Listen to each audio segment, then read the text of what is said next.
अस्सलाम वालेकुम दोस्तों, मेरा नाम हम्माद है and I am a founder and CEO of M and K engineering. आज की बड़ी इंटरेस्टिंग वीडियो है जिसके लिए सारे परेशान भी रहते हैं कि ये हम अपनी बिजली को किस तरीके से सेव कर सकें, क्योंकि बिजली के रेट इस कदर बढ़ चुके हैं कि हम सेव करने के मुतालिक सोच भी नहीं सकते। लेकिन आज मैं आपको ऐसे 7 तरीके बताऊंगा जिसकी वजह से आप बिजली के अंदर अपने बिल के अंदर सेविंग कर सकते हैं।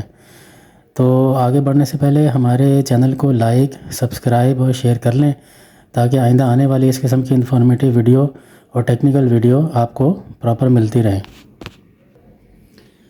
तो चलें आज स्टार्ट करते हैं कि सबसे पहला जो हमारा जिससे आप बिजली के बिल को कम कर सकते हैं वो तो ये है कि अगर आपके घर में 1 टन या 1.5 टन का एसी लगा हुआ है तो आप जो उसको फौरी तौर पे आप इन्वर्टर की तरफ शिफ्ट हो जाएं।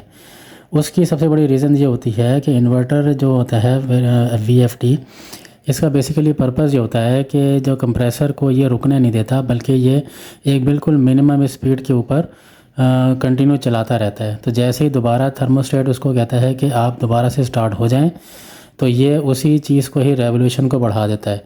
जबकि जो तो दूसरे कन्वेंशनल पुराने एसीज़ होते थे उसके कंप्रेसर एकदम बिल्कुल रुक जाया करते थे। तो जिस वक्त हम थर्मोस्टेट उनके दोबारा ऑन करने का उसको सिग्नल देता था तो उसमें जो है कंप्रेसर दोबारा से ज़ीरो से स्टार्ट होता था, जिसकी वजह से वहाँ पे जो करंट है वो काफ़ी ज़्यादा इस्तेमाल होता था और कंप्रेसर और यही बार बार ऑन ऑफ़ की वजह से जो बिजली का जो यूनिट्स हैं वो ज़्यादा लगते थे। जबकि ये मुसलसल ऑन ऑफ वाला सिलसिला जो है ये इन्वर्टर एसी में नहीं होता। इसी वजह से वो जो एक किस्म का झटका लगता है कंप्रेसर को दोबारा से ज़ीरो से स्टार्ट होने के लिए, वो उसकी बचत हो जाती है और वही चीज़ आपके बिल के अंदर असर डालेगी और आपके बिल को कम करेगी। दूसरा तरीका ये है कि अगर आपके घर के अंदर टेलीविज़न पड़े हुए हैं या पिक्चर ट्यूब वाले टीवी पड़े हुए हैं, वो लेते हैं 150 वाट। ये अगर आप फ़र्ज़ कर लें 8 से 12 इंच का आपके पास टीवी है तो तकरीबन वो 150 से 200 वाट तक का लोड लेता है। आप इसमें से फ़ौरी तौर पे शिफ्ट हो जाएं LED स्क्रीन्स के ऊपर, LCD पे या प्लाज्मा टीवी के ऊपर। तो एक एवरेज जो 20 से 21 इंच की जो ये स्क्रीन्स होती हैं ये 25 से 30 वाट तक का लोड लेती हैं। तो यहाँ से भी आपका बिजली का बिल के ऊपर काफ़ी असर पड़ेगा और वो कम हो जाएगा। तीसरी चीज़ है हमारा सोलर सिस्टम। एक इंटरनेशनल स्टडी के मुताबिक कि अगर आपके इलाके में 165 दिन अगर सूरज निकलता है तो सोलर सिस्टम आपके लिए फ़िज़िबल है। पाकिस्तान में अप्रॉक्सीमेटली मुख्तलिफ़ इलाकों में, जैसे कि अगर कराची की बात करें तो तकरीबन 300 दिन जो है वो सूरज प्रॉपर निकलता है। तो कराची के इलाके आप अपने इलाके के हिसाब से देख लें कि वहाँ पे बादल का क्या हिसाब है। लेकिन अगर फ़र्ज़ करें 165 दिनों से ज़्यादा अगर आपका सूरज निकलता है आपके इलाके में तो सोलर सिस्टम आपके लिए बेहतरीन है। ये ग्रीन एनर्जी है। आप दिन के वक्त जो है वो सूरज की रोशनी से जो बिजली बनेगी वो इस्तेमाल करें और रात में आप भले के इलेक्ट्रिक के ऊपर शिफ्ट हो जाएं। चौथा तरीका जो है वो ये है कि हमारे घरों के अंदर पहले तो दूसरे फ़िलिप्स के बल्ब लगे होते थे। अब उसके बाद एनर्जी सेवर्स आए और उसके बाद LED बल्ब आए। तो आजकल के दौर के हिसाब से LED बल्ब्स जो हैं वो बेहतरीन है। उसकी वजह ये मैं बताता हूँ कि जैसे एनर्जी सेवर और LED बल्ब के अंदर जो डिफरेंस है वो ये बताता हूँ कि जो एनर्जी सेवर होता है वो हाई वोल्टेज लेता है, जबकि जो LED है वो लो वोल्टेज लेता है।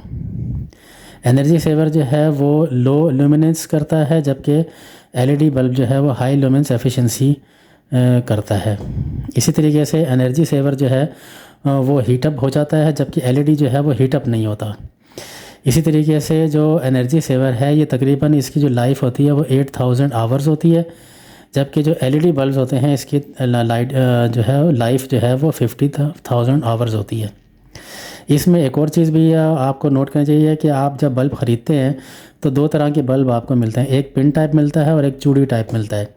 तो कोशिश करें कि आप चूड़ी टाइप वाला ही होल्डर लें और उसके साथ उसको लगाएं। इसकी वजह ये होती है कि चूड़ी वाले की कनेक्टिविटी जो है वो बड़ी अच्छी हो जाती है, जिसकी वजह से उसके जलने का चांस बहुत कम रह जाता है। जबकि जो पिन टाइप होते हैं उसमें कनेक्टिविटी बाज़ का लूज़ हो जाती है वज़न की वजह से, या होल्डर गलत लग गया तो उसकी वजह से जब वेट किसी और तरफ लटक जाता है तो जिसकी वजह से जो है वो पिन टाइप के अंदर कनेक्टिविटी प्रॉपर होती नहीं, तो उसके जलने का चांस ज़्यादा हो जाता है।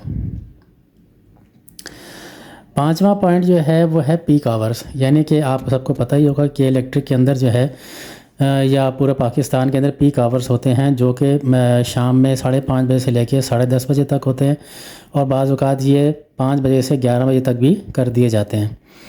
तो ये जो पीक आवर्स होते हैं बेसिकली, ये जो हमारे घरों के बाहर स्मार्ट मीटर लगे होते हैं जिसमें लाइट ब्लिंक कर रही होती है, बेसिकली ये पीक आवर्स का रिकॉर्ड अलहदा रखता है और नॉर्मल आवर्स का रिकॉर्ड अलहदा रखता है। इसी वजह से अक्सर लोगों को आपने कहते सुना होगा कि जो स्मार्ट मीटर्स हैं ये बहुत ज़्यादा तेज़ भागते हैं।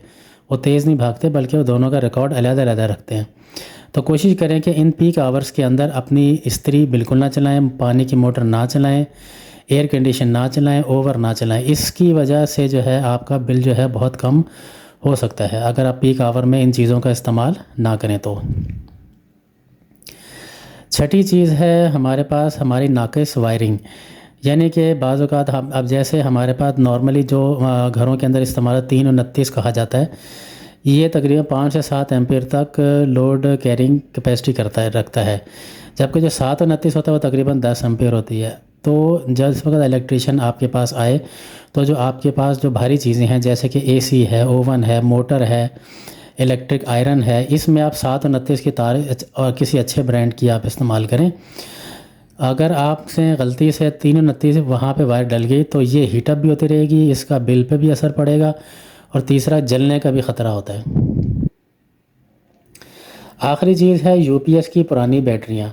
अब यूपीएस तो वैसे इतने इस्तेमाल होते नहीं हैं, या अगर जिन इलाकों में भी इस्तेमाल होते हैं तो इसमें होता यह है कि जो पुरानी बैटरी होती है वो उसका डिस्चार्ज टाइम कम हो जाता है और चार्जिंग टाइम ज़्यादा हो जाता है, जिसकी वजह से ये चार्ज होती रहती है। तो उसका जो है ना कभी भी पेट नहीं भरता यानी कि वो हमेशा चार्जिंग पे ही लगा रहता है। तो बेहतर यह है कि जब आपको ऐसा महसूस हो कि बिजली का बिल बढ़ रहा है तो आप वो बैटरी को चेंज कर दें। उम्मीद है आपको हमारे ये 7 तरीके पसंद आए होंगे। आप इसको अपने घर में अप्लाई भी कर सकते हैं और अपने बिजली के बिल को काफ़ी कम कर सकते हैं। तो जाते जाते हमारे चैनल को लाइक, सब्सक्राइब और शेयर कर लें। बहुत शुक्रिया।